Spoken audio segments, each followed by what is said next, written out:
आप जानते ही हैं कि सबसे पहले 1954 में भारत सरकार जो उस वक्त की थी वो वक्फ बिल वो लेके आई थी और दोबारा उसकी अच्छाई के लिए 1995 में जब मैं खुद एमपी था उस वक्त उसके अंदर कुछ संशोधन फायदे के लिए किया गया कि मुसलमानों का इसमें फायदा हो। फर्दर कुछ कमी थी तो 1913 में फिर से संशोधन हुआ, वो भी मुसलमानों के कहने पर, मुस्लिम संस्थानों के कहने पे किया गया। और इस दफा का जो बिल लाई है एनडीए सरकार, वो सीधा सीधी जो मुसलमानों का राइट है, जो कॉन्स्टिट्यूशन में मिला है, कानून में मिला है, उसको पामाल करने के लिए, खत्म करने के लिए ये बिल्कुल आया गया है।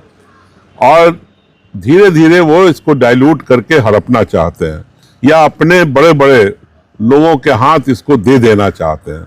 बहुत ही सदमे की बात है, ये प्रजातंत्र के खिलाफ है, ये डेमोक्रेसी के खिलाफ है, ये हमारे सेकुलरिज्म के खिलाफ है, ये कॉन्स्टिट्यूशन के खिलाफ है।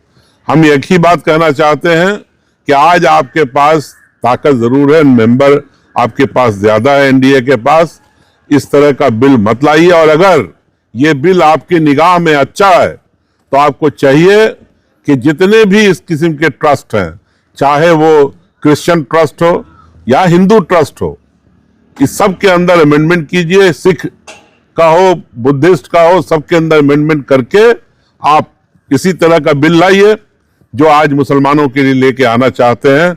मैं यही कहना चाहता हूं कि इस मामले में पूरे हिंदुस्तान के सेकुलर जमात के लोग, सेकुलर लोग, मुसलमान, अल्पसंख्यक के लोग एक रहेंगे और एक आवाज के साथ इस बिल का विरोध करेंगे।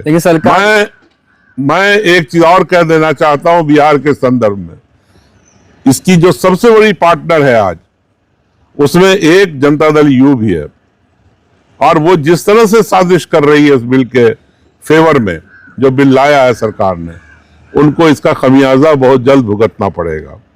तो मैं आखिरी में पूरे देश के लोगों से अपील करता हूं, जो भी सेकुलरिज्म में यकीन रखते हैं, जो भी डेमोक्रेसी के अंदर यकीन रखते हैं, जो भी इस हिंदुस्तान के संविधान के अंदर यकीन रखते हैं, भरोसा रखते हैं, इस बिल का अपोज करें और जो अधिकार हक जो वक्फ ने दे रखा है, वक्फ एक्ट ने पहले से, उसको खत्म नहीं होने दें, बल्कि उसके अंदर जरूरत पड़े तो सुधार की जरूरत तो सुधार करें। लेकिन उस सुधार के लिए भी जितने भी इसके स्टेक होल्डर्स हैं उनसे बात करके, चीत करके उसके अंदर संशोधन करना चाहिए अगर कोई कमी है तो। लेकिन ये तो पूरा हड़पने की तैयारी है। देखिए इसमें तो कमी ही कमी है। अब बताओ एक चीज के मेंबर वक्फ, कोई भी आज जितनी भी समितियां हैं या ट्रस्ट है, चाहे सिख ट्रस्ट हो, चाहे हिंदू ट्रस्ट हो, उसके अंदर मुसलमान जाते हैं, या कोई क्रिश्चियन ट्रस्ट है उसके अंदर हिंदू जाते हैं, या हिंदुओं का ट्रस्ट है, कई मंदिरों का ट्रस्ट है, उसके अंदर मुसलमान या क्रिश्चियन जाते हैं। ये तो समझो कि निजी चीज है, ये धार्मिक आधार पे है। अब इसमें से एक एक्ट खत्म कर रहे हैं, कह रहे हैं कि साहब जो दूसरी कम्युनिटी के लोग इसमें वक्फ नहीं कर सकते। क्यों नहीं कर सकते? न जाने कितनी मस्जिदें, कितने कब्रिस्तान गैर मुस्लिमों के वक्फ किए हुए हैं। तो ये बिल्कुल ही जो वक्फ बिल था उसको खत्म करने की साजिश है और इसके लिए हम लोग स्टैंड करेंगे, इसकी मुखालफत